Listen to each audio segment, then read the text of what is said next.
Welcome to মনোবল global academy, the hub of scientific happiness. সফলতা অর্জন নিয়ে সুন্দর একটা বই, দ্য সিক্রেটস। এই বইটা লিখেছে রোন্ডা ব্রাউনিং। উনি লিখেছেন যে ল অফ অ্যাট্রাকশনের কথা বলেছেন, মানে আমরা যা মনে মনে ভাবি, যে যা কল্পনা করি, সেটাই আমাদের জীবনে হয়ে থাকে। ল অফ অ্যাট্রাকশন, এই কথাটা উনি এই বইতে এই কথাটা বলছে। এবং তিনি জীবনে বলছেন যে জীবনে সফলতা হওয়ার জন্য 3টে প্রশ্ন করতে বলছে।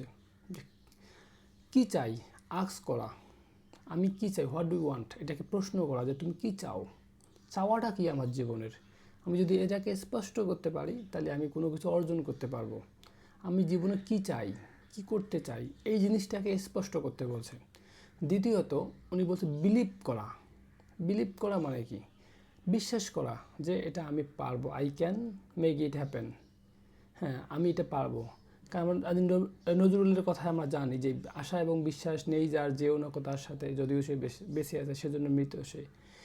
একজন মানুষ যদি বিশ্বাস করতে পারে, আপাত অসম্ভব জিনিসকেও সম্ভব করতে পারে।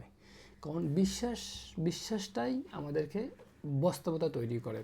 যেমন একটা সময় আমরা বলি যে একটা সময় মনে করা হতো যে 1 কিলোমিটার 4 মিনিটের আগে দৌড়ানো সম্ভব না, হাজার হাজার বছর আগে। রজার বেনিস্টার, নিউরো সায়েন্টিস্ট, উনি কিন্তু এটা নিজেই দৌড়ে কিন্তু এটা দেখিয়েছেন। কারণ কি? ফিজিওলজিস্ট উনি কারণ নিজেই প্রমাণ করেছেন যে এটা সম্ভব। তো এই যে বিশ্বাস সব কিছু অর্জন করতে পারে। তো যে কোনো কিছুর ক্ষেত্রে বিশ্বাস থাকতে হবে। যদি বিশ্বাস থাকে, ওই ব্যক্তি ওই যে অবস্থায় থাকুক, যে পরিস্থিতির মধ্যে থাকুক, সে যেটা হতে চায় সেটা সে অর্জন করতে পারবে। তাতে প্রথমে ছিল কি, আস্ক করা, যে কি চাই আমি, এটাকে স্পষ্ট করা। দ্বিতীয়ত বিশ্বাস করা। তৃতীয়ত রিসিভ করা। রিসিভ মানে হচ্ছে আমি যেন ভিজুয়ালাইজ করি, কন্টেমপ্লেট করি, ইনটিউশন যেন আমার থাকে যে আমি জিনিসটা পেয়ে গেছি। একটা কথা আছে যে fake it till make it, মানে আমি এটা পেয়ে গেছি এরকম একটা চিন্তা করা, এইরকম একটা ভাবনা মস্তিষ্কে অনুরোধন ঘটানো। যেমন একটা কথা আমাদের একজন ব্যক্তি বলেছে যে পকেটে টাকা নেই, তো হচ্ছে কাগজ নিয়ে পকেটে রাখতে বলছে।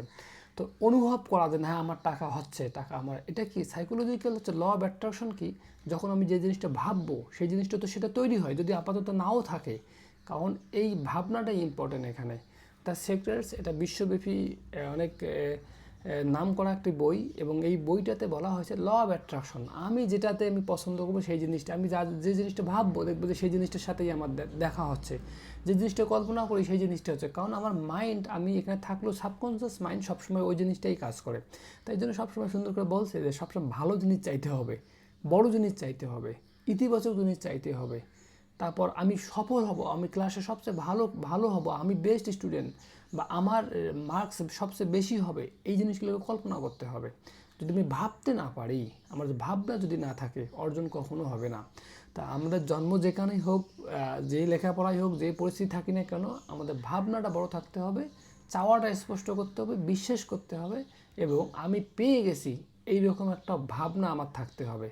সাবকনশিয়াস মাইন্ডে যদি এই মেসেজগুলো দিতে পারি, তাহলে একটা মানুষ আপাত যত বাধার মধ্যে থাকুক না কেন, সে সফল হবেই। সে অসুস্থ হলেও তো সুস্থ থাকবে, ব্যর্থ হলেও সে সফল হবে। এই কথাটাই এই বইটাতে বলা হয়েছে। এই বইটা বিশ্ববিখ্যাত একটা বই। এই বইটা আসলে মানুষ জীবনকে সফল করার জন্য, সুন্দর করার জন্য। সবাইকে অনেক ধন্যবাদ।